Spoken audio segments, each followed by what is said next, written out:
Wakil Ketua Umum Partai Gelora Fachri Hamzah menyebut menteri-menteri dari partai politik pendukung Capres nomor urut 1 Anies Baswedan akan mundur dari kabinet Presiden Jokowi.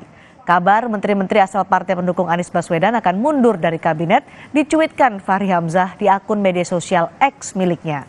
Pernyataan Fachri merupakan reaksi dari pernyataan Anies soal oposisi di debat pertama Capres.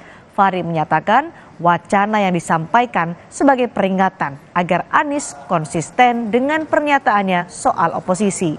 Dari 3 partai pendukung pasangan Capres dan Cawapres nomor urut 1, 2 partai yakni Partai Nasdem dan PKB punya 3 kader yang saat ini menjabat sebagai menteri di Kabinet Presiden Jokowi.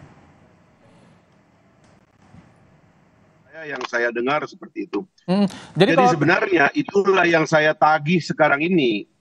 Kalau ada keseriusan menjadi oposisi, mari betul-betul kita tegakkan etika bahwa kalau Anda memang menggugat Pak Prabowo seolah-olah rekonsiliasi 2019 sebagai sebuah gagasan yang luar biasa, yang ideal itu sebagai tindakan tidak tahan oposisi, maka sekarang buktikanlah dengan diri Anda sendiri yang tidak pernah punya record yang baik dalam oposisi untuk sekarang mengambil sikap oposisi dengan cara mengajak partai-partainya dan mendengar ini semua.